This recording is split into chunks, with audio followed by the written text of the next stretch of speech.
Hello and welcome to another episode of Top3Tech. Today we bring you another XFX card. It's the XFX Speedster QICK 319 RX 6700 XT. It's funny because I started off this channel pretty much with the XFX Merc 319, the RX 6700 XT, and I finally get to test one of these.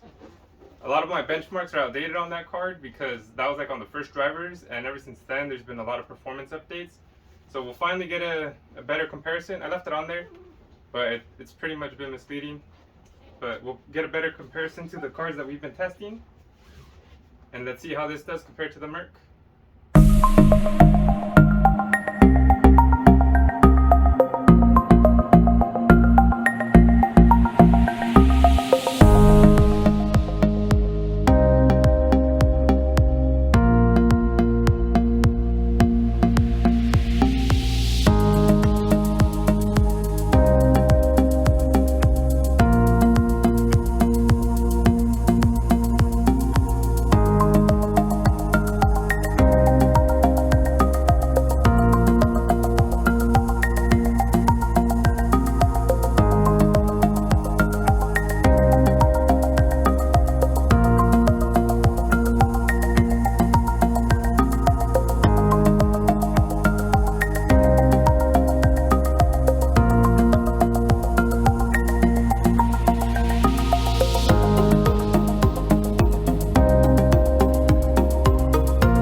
If you haven't seen my other unboxing videos, you'll know that I do cut the seal before I open it, but I don't check in the contents inside until right now, so that way I could be as surprised as you guys are. So let's see what's in this one. I do like how XFX does the vertical box. It looks different.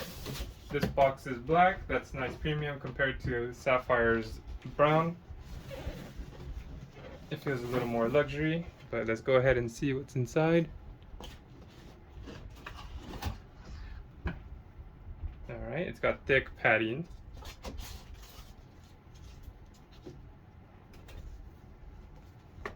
Like the other XFX one that says stop. Important driver information, no driver disk included in this product. Please connect to the internet to download the latest drivers to receive all latest optimizations and bug fixes. Please visit one of the following websites to download the latest driver package and software. Normally I just type in AMD 6700 XT drivers. It takes me to the AMD website. It's all good from there. You do what you want to do. Comes with a quick installation guide. Just telling you how to install a GPU real quick if you haven't. Troubleshooting the BIOS switch. If your graphics card is equipped with dual BIOS, the switch is located near the power connections on the edge of the card's PCB. The default shipping position is with the switch toggle close to the power connectors. This is the performance BIOS. So we'll see if it's set on that. I do test it on performance. That way it's all fair for all the cards. It does come with the static bag, or the anti-static bag, sorry. It says it's the black edition, but I guess we'll see why it's called that. So let's get a close-up real quick, guys. This card does have the 3-fan design on it.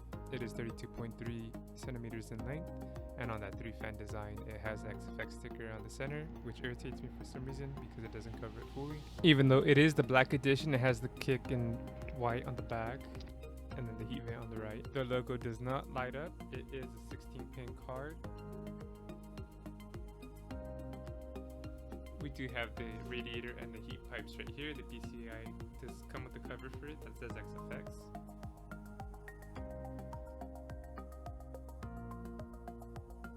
You might not see this part on your PC, but the Radeon is a nice touch.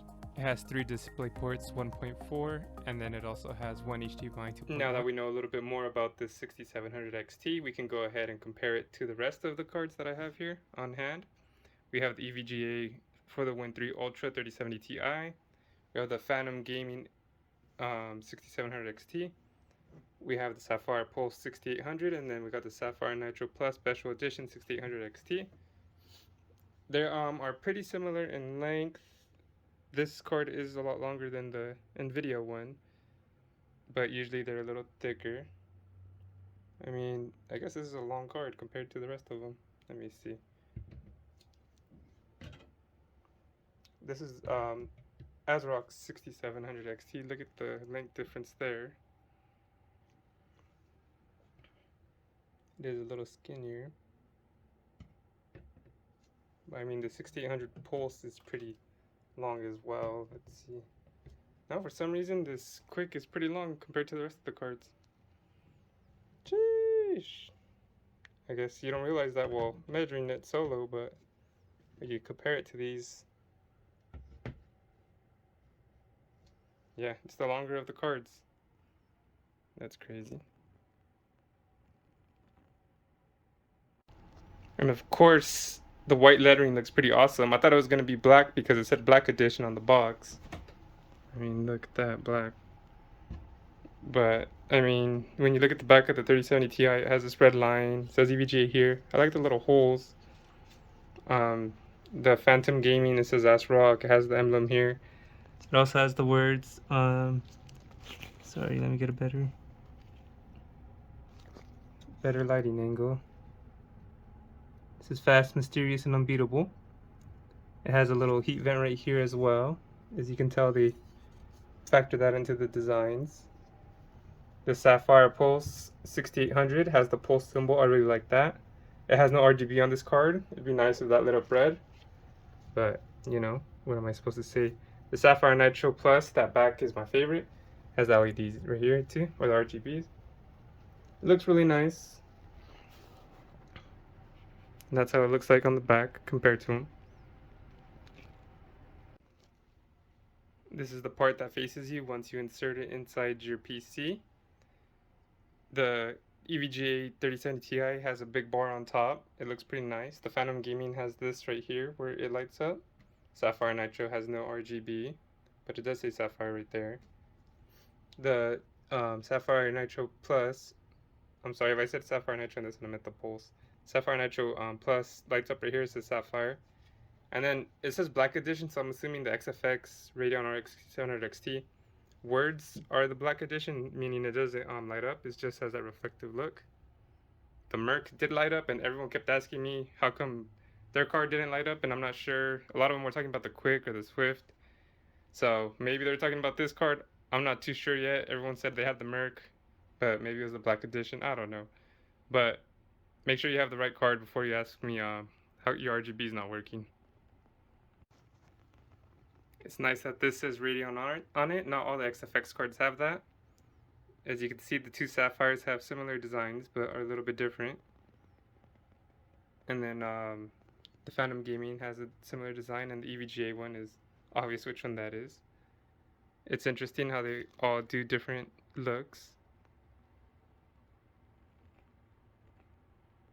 And before we get started with the benchmarks, let's see how the Quick looks inside the PC case.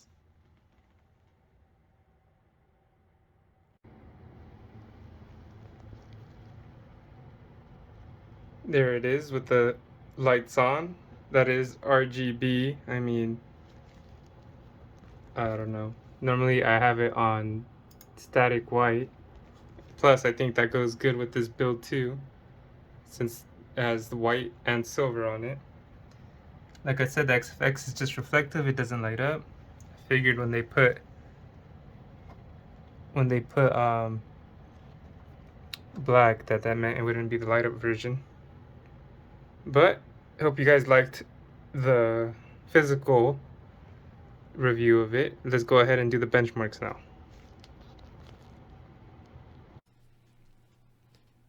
And now we're on to the second part of the video, the benchmarks. Before we get started, I'm going to introduce you to the Top3Tech PC specs.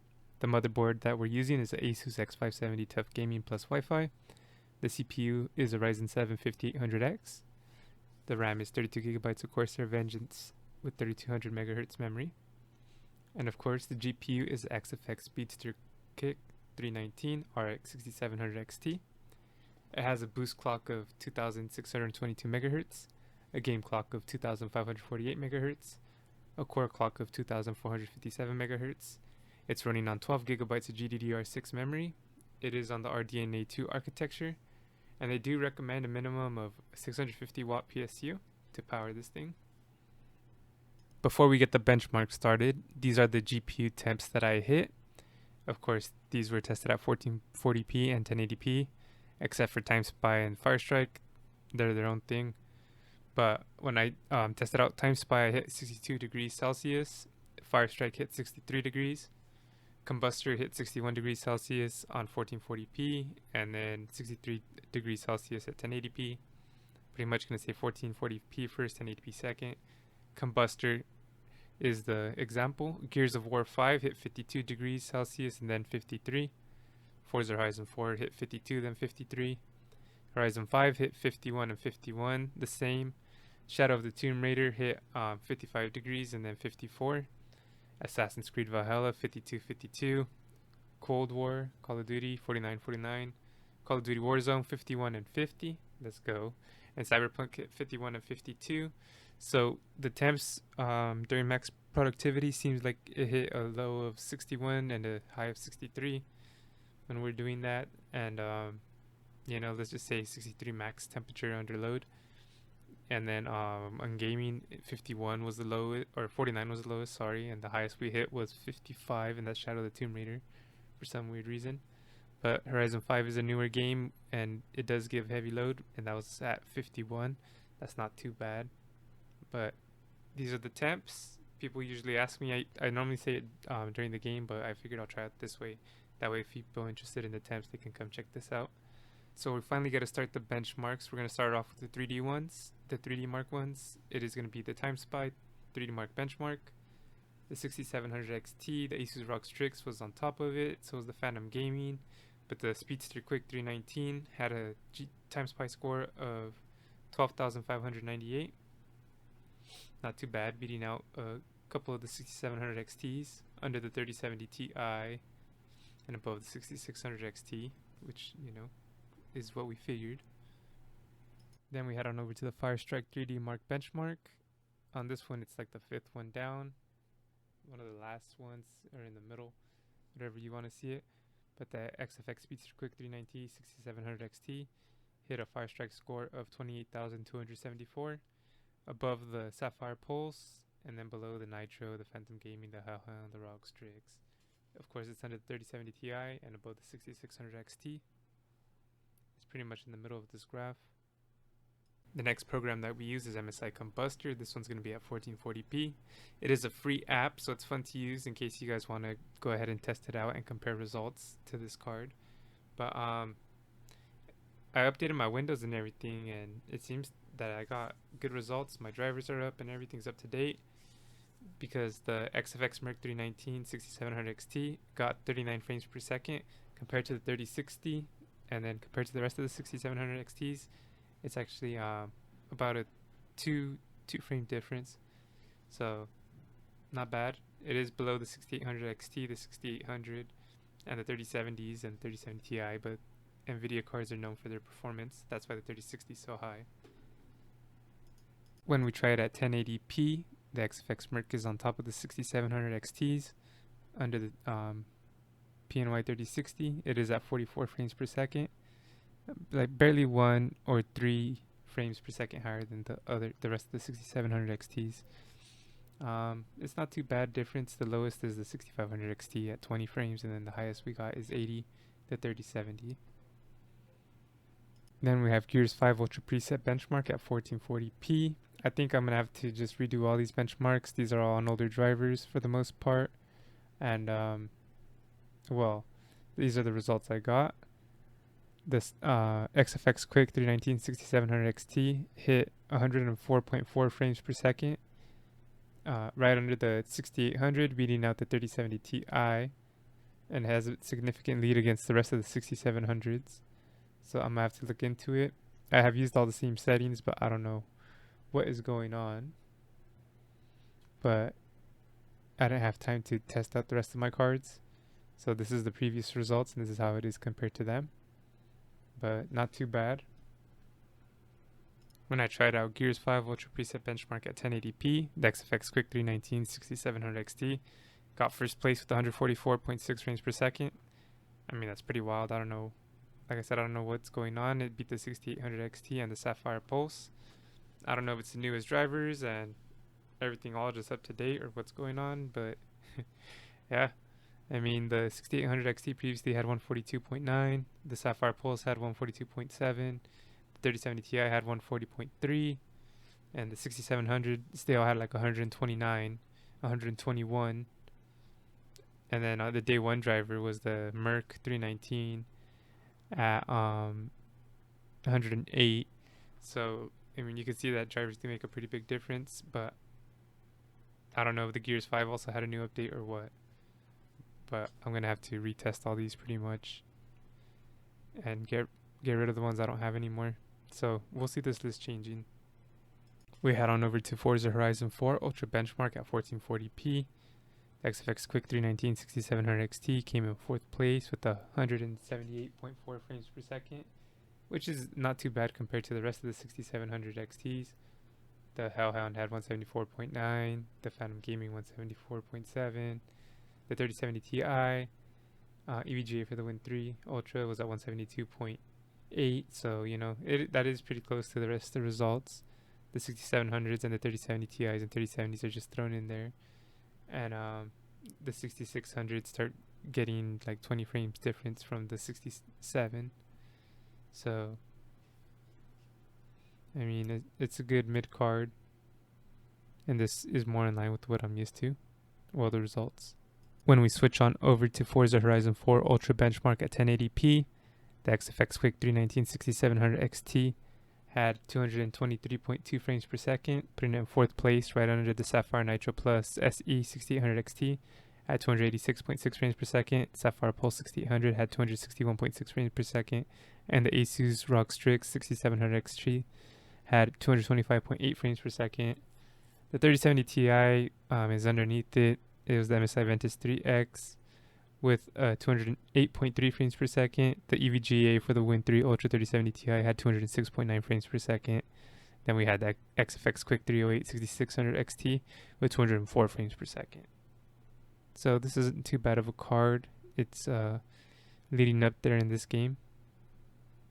We switch on over to the newer game in the series, Forza Horizon 5 Extreme Benchmark at 1440p.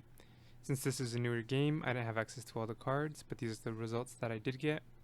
The XFX QICK 319 6700 XT hit 91.7 frames per second, right under the Sapphire Nitro Plus SE 6800 XT at 94.6 frames per second. The EVGA for the Win 3 Ultra 3070 Ti had 93.1 frames per second.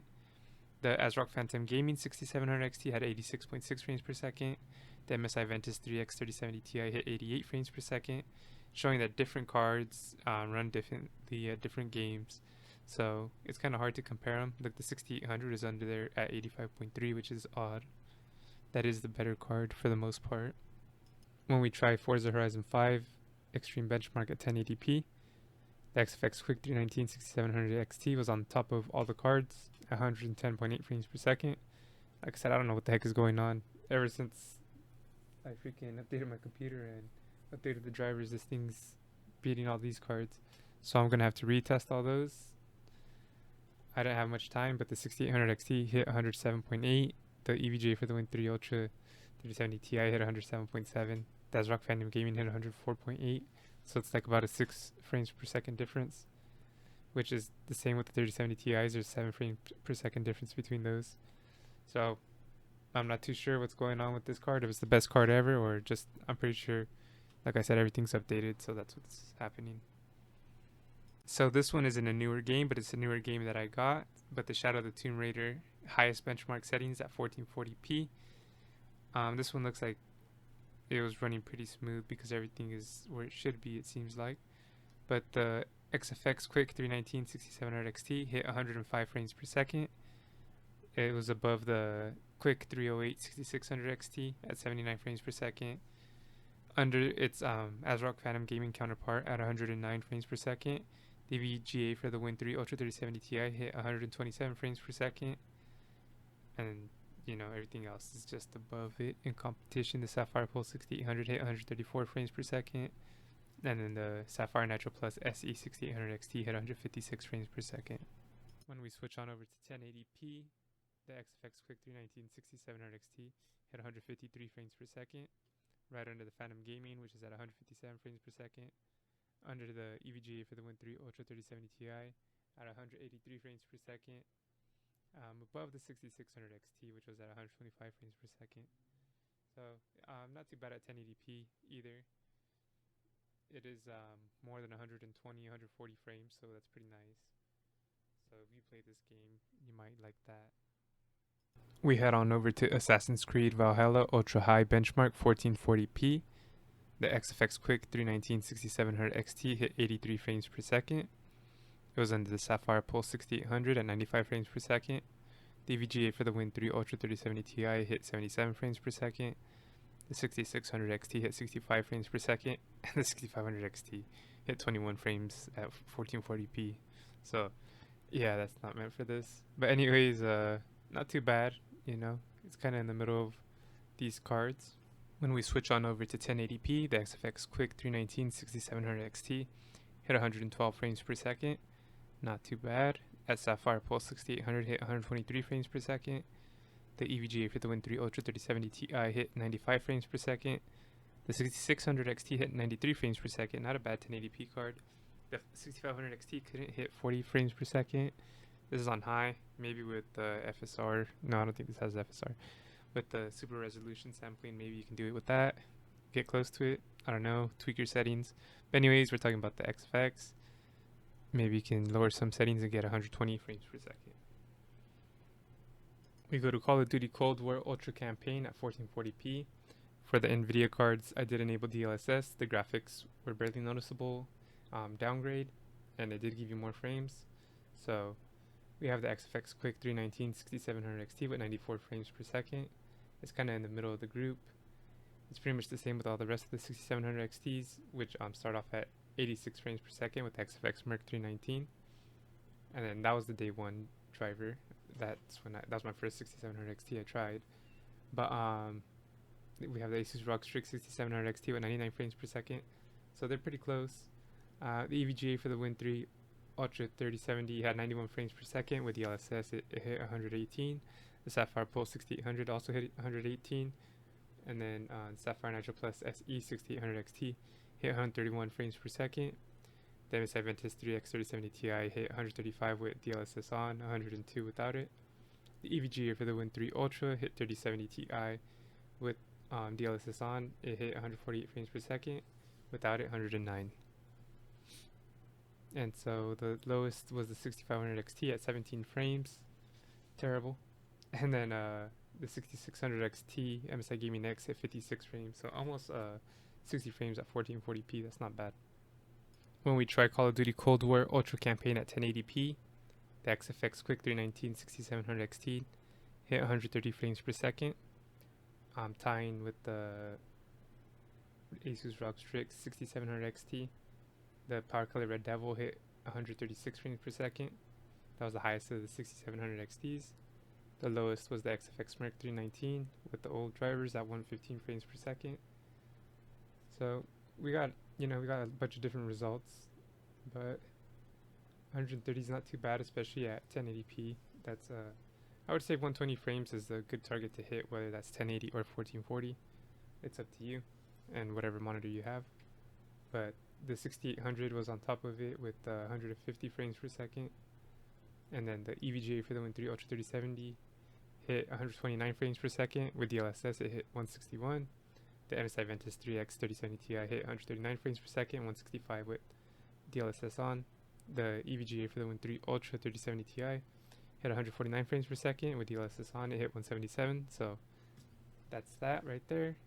It's a pretty good game. It's an older one though, but just showing the different results we get to compare the cards. Before we continue with the Call of Duty Warzone Caldera high settings at 1440p, quick disclaimer, it is a random game every time you play. The settings are never the same, so these might not be the most accurate, but these are pretty good averages that I got. I have a little good test run on on the Caldera map now, so this is pretty close to what we can get. And then also too, the DLSS on this game when it first came out wasn't so great. Haven't tried it since because I'm not sure it'd be worth it. But anyways, let's get started with the 1440p test. And then we have the XFX QICK 319 6700 XT with 133 frames per second. Right under the Sapphire Nitro Plus SE 6800 XT at 163 frames per second. Sapphire Pulse 6800 hit 120 frames per second. I'm going to have to retest this game too with the new updates I did to my computer. The EVGA for the Win 3, the ASRock Phantom Gaming was under there, the 6700 XT, that one hit 110 frames per second. So, yeah, those are the results of that. Let's go to 1080p.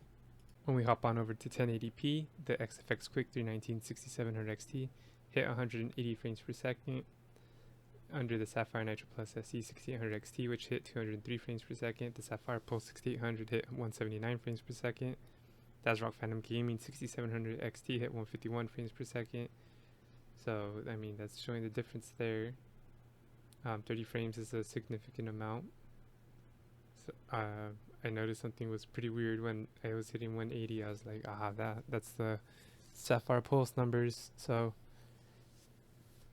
these are the results that I got on Warzone. Like I said, it is a random game too. That doesn't help, but hopefully it helps you guys a little bit. I'm sorry about the different results I have on here on some games. Our last benchmark is a brand new benchmark, Cyberpunk Ultra Preset 1440p. They finally put a benchmark mode on there with the newest update. So the only card I really got to try on it was the XFX QICK 319 6700 XT. And you got 52 frames per second for it at 1440p, and at 1080p it does hit 88.1 frames per second. So it's pretty funny that you see the difference between these two. It's just one big old block, but I'll let you finish watching the rest of the Cyberpunk benchmark. But this makes my life much easier now, the automatic benchmarks, instead of having to do it on my own in the game.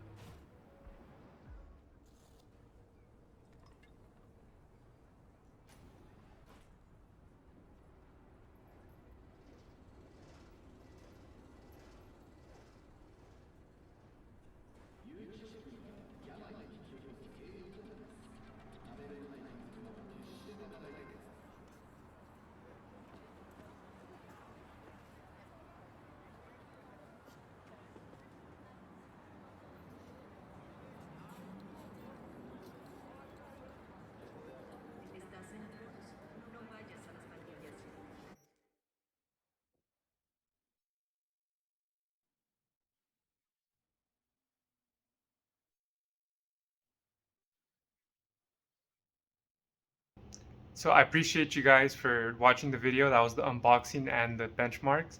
I'm so sorry about the results on the benchmarks. I was postponing my update to Windows for the longest time, and my computer was acting up, so I finally had to do it. My computer's running better now, but as you can see, it might be running too good. So I'll have to retest a lot of those cards. The ones I have on hand, I can retest. I just didn't have the time before this video with all the updates I had to make to my computer. So I just wanted to show you guys the old results. I'm sure on some of those games when it was in the middle of the bunch, it was accurate, but on the newer ones, it looks like it gave it a big boost. But anyways, this is a good 1440p card. You could run 120 frames, 60 frames, everything in the middle in between. Maybe use FSR if it has it, or the super resolution sampling too.